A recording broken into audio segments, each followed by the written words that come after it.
Hi, my name's Chris Thomas and welcome to UV Mapping and Texturing Fundamentals. In this DVD we're going to be looking at the fundamentals of mapping and texturing in 3ds Max. There are two broad topics to this DVD.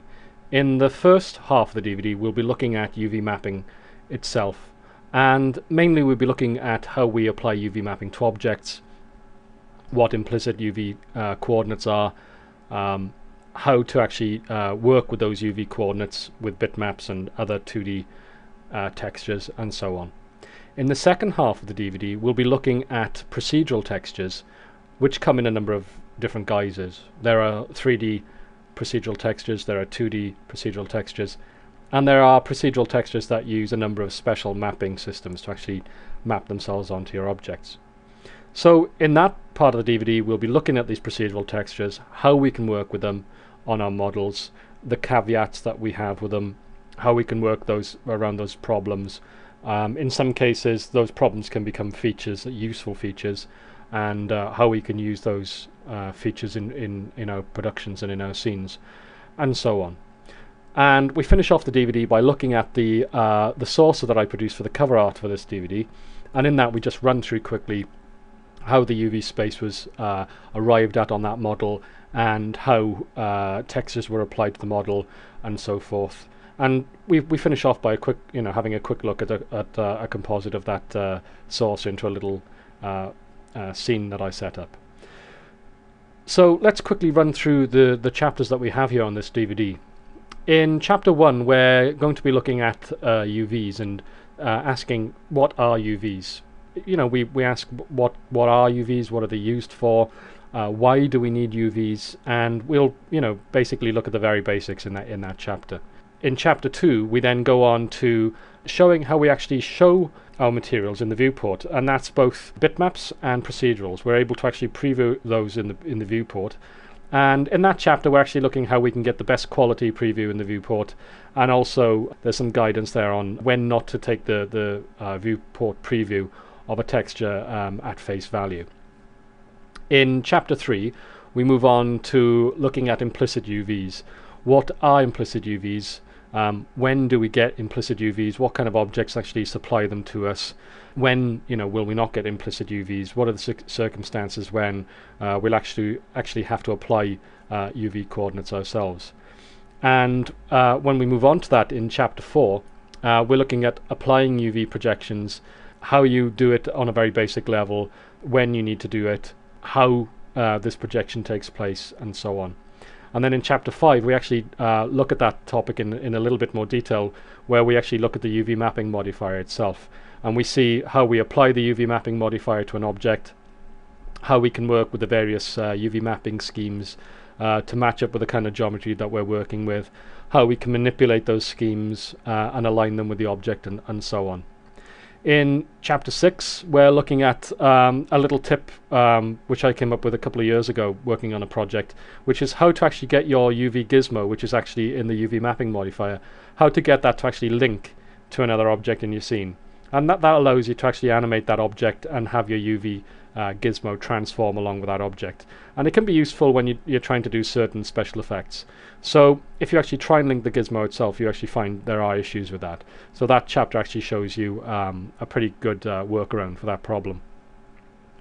In chapter 7 we're looking at the counterpart to our UVs. We're looking at the bitmap coordinates rollout, and it's in that rollout that we actually can go in and edit the way our 2D texture, our bitmap texture, can actually be applied to the UV coordinates on the object, and we learn how to manipulate it, tile it, rotate the texture, and so forth in that chapter. In chapter 8 we have a quick introduction to the Unwrap UVW modifier.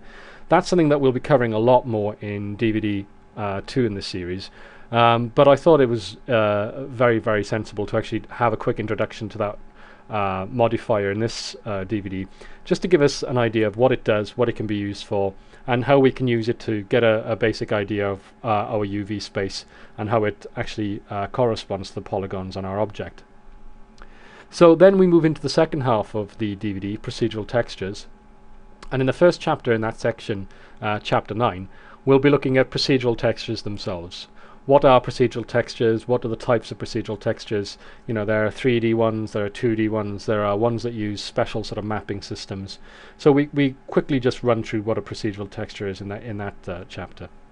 In chapter 10, we look at one of the first mapping systems that we can use with procedural textures. I should say 3D procedural textures, and that is world space. And we look at what world space is, how when we're using world space, the 3D procedural is applied to our objects, and so on. In chapter 11, we move on to look at object space, and we learn how object space offers us a slight advantage over world space in terms of getting our procedural textures to stick to the surface of our objects, but it doesn't actually solve all the problems. So we move on from there and we look at using UV space in chapter 12, and in that chapter we find out how we can actually get our 3D procedural and get it to actually stick to the surface of our model, so that when we deform the model, our procedural moves along with it. In chapter 13, we look at some of the other procedural mapping methods, and there are lots of different methods that can be used with procedurals. But here we look at some mapping methods which include camera mapping, mapping a texture using light, or using normals, or using a reference, a fall-off distance from an object, a seen object, and so on. In chapter 14, we then look at the corresponding coordinate rollout for procedural textures. We've looked at the rollout for bitmap textures, but there's a very similar rollout which is associated with most of the procedural textures. And we look here how we can manipulate our coordinate space when we're working with our 3D procedurals, how we can rotate our procedurals in 3D space, we can scale out our procedurals, and so on. And we finish off this DVD in chapter 15 by looking at applying our mapping to a real-world object. So I look at how the UV coordinates were arrived at on the saucer, which you can see on the cover of this DVD. And we can see how using lathes we've arrived at some UV mapping in parts of the model. In other parts of the model we've used a loft, and we've got UV coordinates from that. In other areas we've had to apply UV coordinates by hand using the UV mapping modifier. So we can see a variety of different mapping methods there. And then we move on to the actual render file, where we can actually see how these UV coordinates were then used to apply our textures onto the object, using in some cases UV space, in other cases we've used procedural textures. And we can get an idea of how all these different coordinate spaces were used together to produce the final image. So that's it for our quick run through. Let's get on with things and move on now to chapter 1, which is what are UVs?